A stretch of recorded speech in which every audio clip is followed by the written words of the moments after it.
there. Welcome back to Real Estate Divas. I'm Jer'Leigh Thompson, and this is my lovely co-host, Kristin Gerst. And today we have a fabulous guest. I'm so excited to introduce her, Sarah Nowak.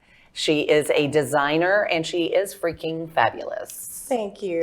Happy to be here. Thanks for having me. I'm so glad you're here. I've always enjoyed working with you, and her work, I know firsthand, is awesome.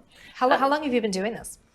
I've been staging and designing for flips for about 4 years now. I was in real estate before that. What were you doing in real estate? You were just an agent. Agent? Yeah. And then you just kind of fell into this and you're like, all right, I'm good at it. Yep. I'm going to roll with it. Yep. Well, and she and I met, I don't even know, I think it was through Propelio that you and I met, probably, or some networking event or whatever, and you've done a couple of properties that I've worked on, and I was just like, wow, this looks fabulous, and easy to work with. So what are you seeing now? You know, we're talking about softening markets. It's obvious that things are slowing down. I remember what this looked like in 2008. And what are you seeing out there?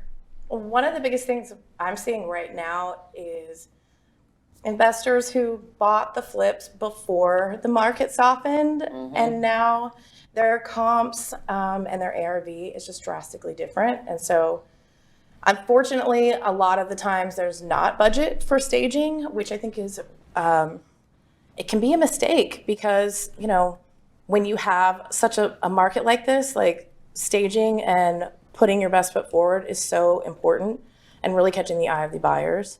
And by the time 6 months rolls by, then it's like, oh my gosh, now we do have to get it staged. And Yes. even more And money you've held it for that long. Exactly. Yeah. Yeah.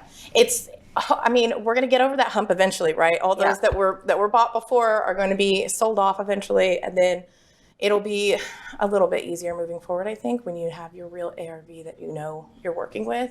But yeah, right now, I think it's really important. And so people aren't pulling the trigger, but they should be. I'm seeing both. I'm seeing people that are calling me and they're like, well, we decided not to stage because our ARV dipped below what we initially expected. We thought we would save money, but the house is just sitting. Yep. And so then it's like that last minute act of desperation before a price drop. Yeah. Which is, you know, staging is almost always less expensive than a price drop. So what's the difference? I mean, if you stage a house, I mean, obviously a house will sell faster. Hands down, it's going to sell faster. But can people make more money if a house is staged? Yeah, you can. I mean, there's no real way to measure exactly how much money you're going to make by staging it versus not. Because you'd have to sell the same house at the same time in the same neighborhood, you know, with all the same finishes. It's just not possible. But I have had plenty of clients tell me that, you know, they got $20,000 more than asking, and they know that staging played a huge part in that. So it is measurable in the sense that you're going to see a lot more interest.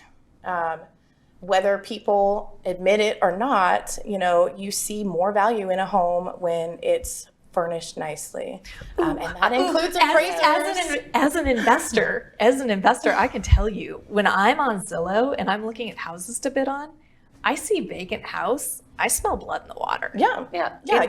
Like this is an easy target, right? I'm not ashamed to say, hey, I can be a slight shark sometimes. And I think part of the underlying like subconscious thought there is like, you don't think it's valuable enough to invest in the staging.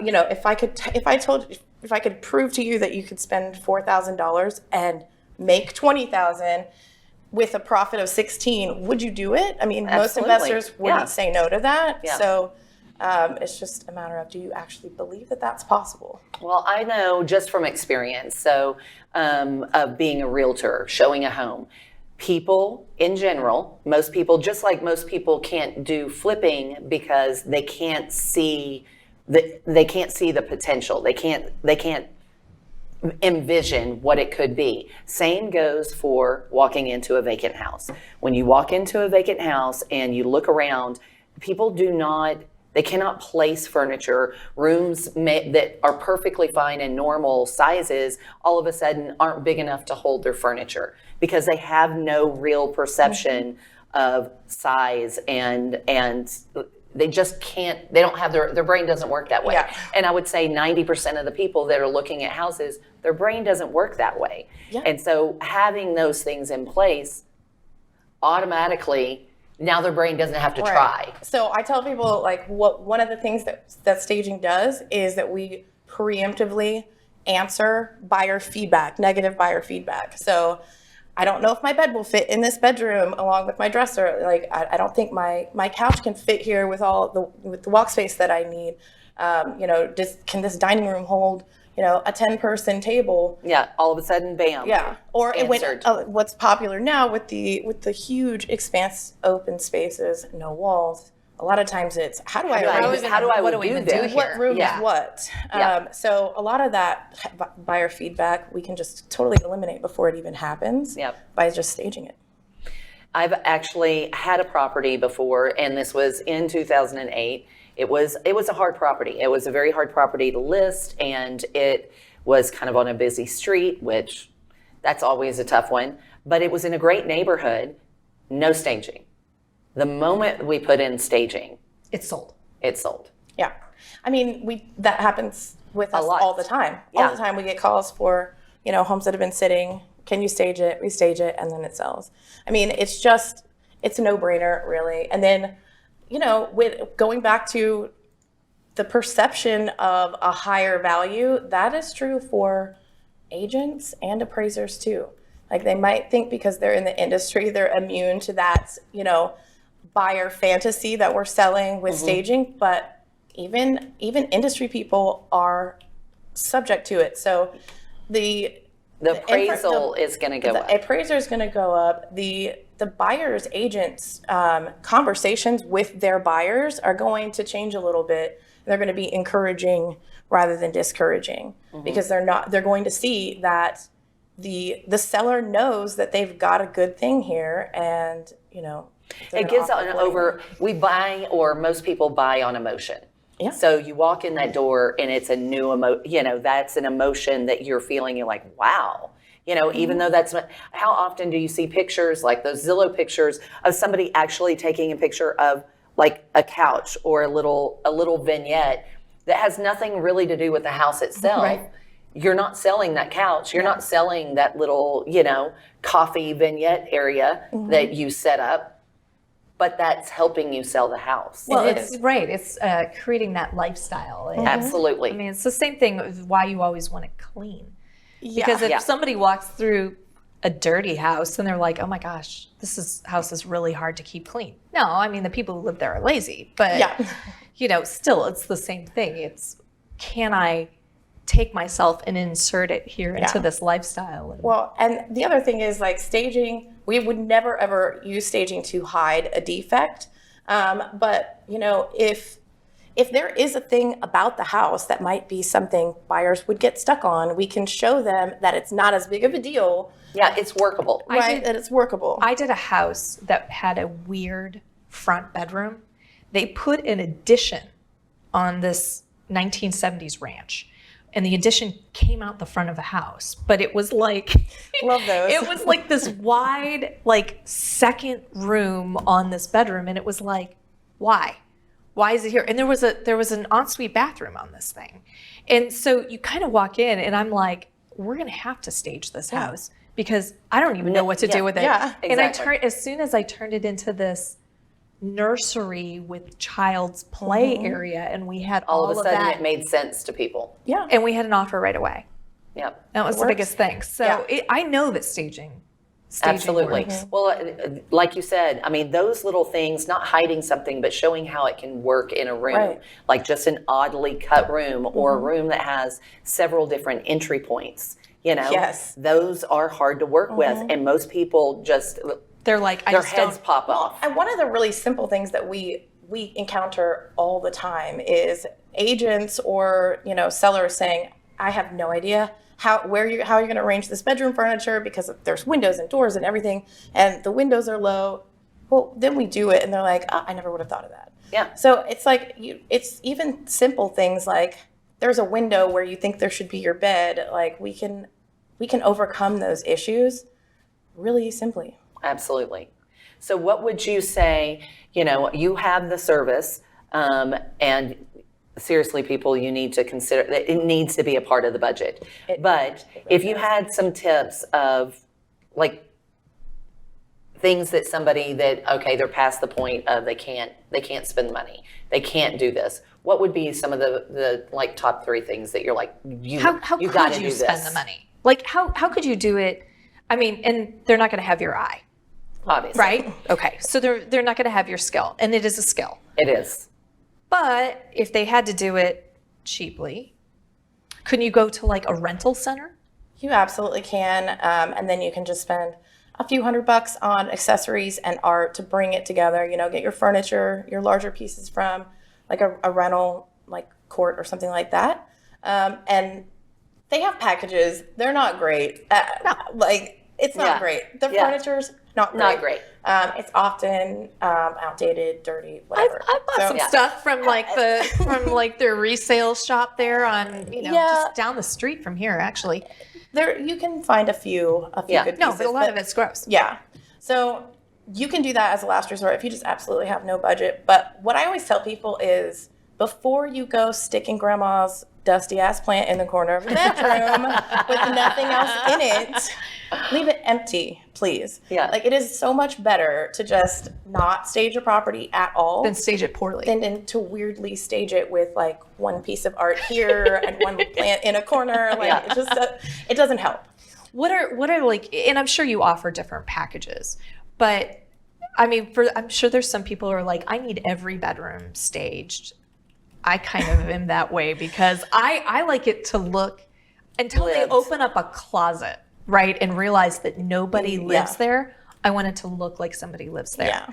So Nobody wants to look like a flip, right? Yeah. Like right. You want it to look like somebody is a homeowner there. So, but I do know that there are people who are going to try to budget it. And so, I mean, would you say that doing living room, dining room, and then like a master bedroom? Yeah, we typically recommend the common areas, the main living spaces, living room, dining room, kitchen, and then usually, the primary bedroom suite. But if you have any irregular rooms, odd shapes, small spaces, anything that you know is going to be a sticking point, that's the main thing that you should focus on for staging. And then just keep in mind that like there's staging in DFW to meet all budgets. I mean, there's affordable staging, there's high-end luxury staging, and everything in between. So shop around. You know? Maybe you didn't think you could afford it, but then now you've looked out there and you're like, there is something that fits my budget. Yeah. What about, and I think this is really overlooked so much, patios? Patios are important if it's a feature. I mean, you really want to draw the eye out there if it is a feature. And I think in Texas, we like outdoor living, even though it is really hot here. Well, we have so many, we have so many, a lot of it depends on when you're selling that house. Right. Are you selling it? But if you're selling it and it has a pool, and it's June, July, and August, I would hope that you have some lovely lounge chairs out there, maybe some towels rolled up, something, on the edges. Make it look a little resort-ish. If you have a pool, I recommend staging the patio around it March through October. Right. Because it's warm here. I mean, we get a lot of use out of our pools. Maybe not March through October, but that's when people start thinking about it, right? In March. Yeah. So you want to make that look good. But then, even in the winter months, maybe you're going to throw some cafe lights out there or whatever. Exactly. And just to make it look. If you've got a spa, a hot tub, or a lot of people have heated pools. I mean, and you can use them year round. So what do you think about, but I know a lot of people are very pro holiday decorating. Absolutely not. Absolutely not. Unless you have two options there. Yeah. Because if your house is sitting and it's not selling, then you either have to get your photos redone, Yeah. So that's more expense. Or you're just out here in February with Santa Claus and Christmas. Like that's not a good look.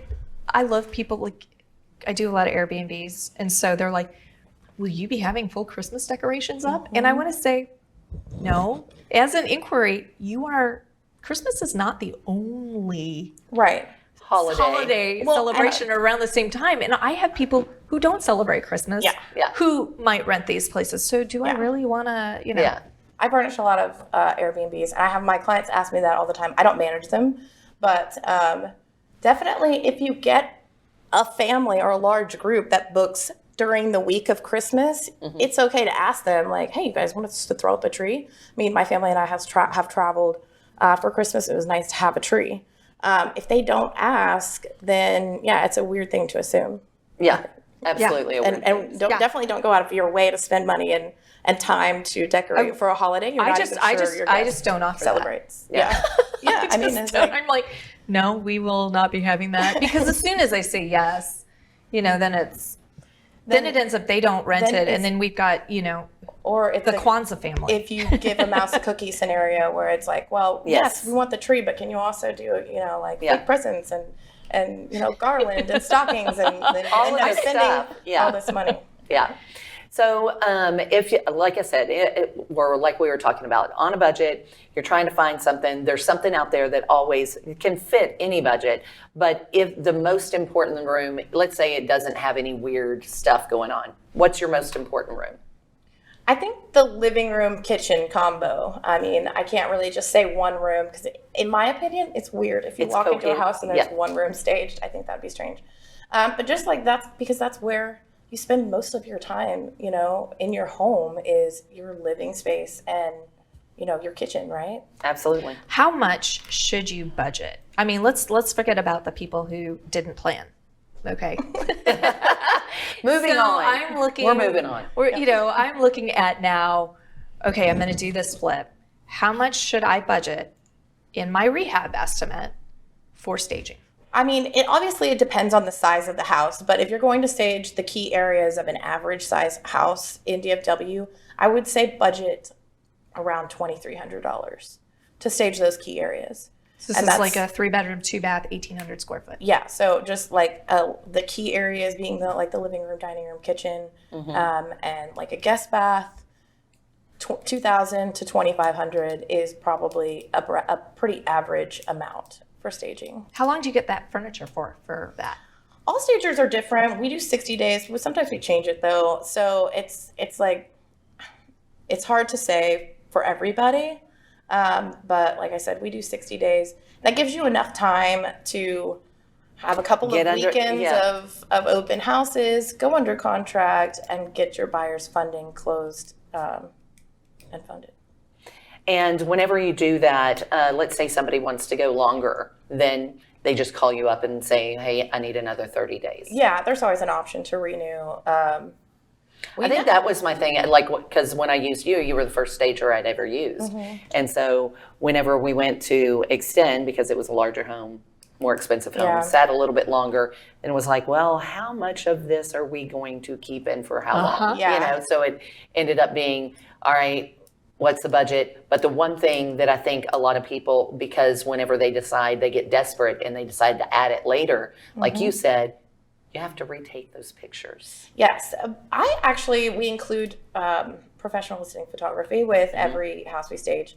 I don't know about other stagers, but that's just something that we offer. I'm always going to get pictures for my portfolio, for our records. That way, even if our inventory isn't being taken properly, we at least have the photos, to show us what's in what house. But we have them go ahead and take, your typical listing photos anyway, Absolutely. Including the unstaged areas. That way, if it is an update of a listing, you can go ahead and update your listing. And if it's just a new listing, then that's one less thing for you to do as an agent to get your property listed. Well, and those professional photos, if you're going to do staging, do professional photos. Please. Are you freaking kidding me? Guys, don't. Do you want to talk directly in the camera? I've got my don't right here. Okay, if we're listing, a property for investment as is and stuff, by all means, take those cell phone pictures from the window of your car while you're driving by. But if you're trying to list this property on the retail market for, what you believe is the true value, then please just get professional pictures. It's $150, folks. Or there's... I know you can go less. The company I use, they're top notch. Yeah. I can get them out in a couple of days. $150. Yeah. And it's a phenomenal package. And they always look great. And if I see something, hey, can you Photoshop that out? I don't like that. Exactly. Yeah. They can go take care of that.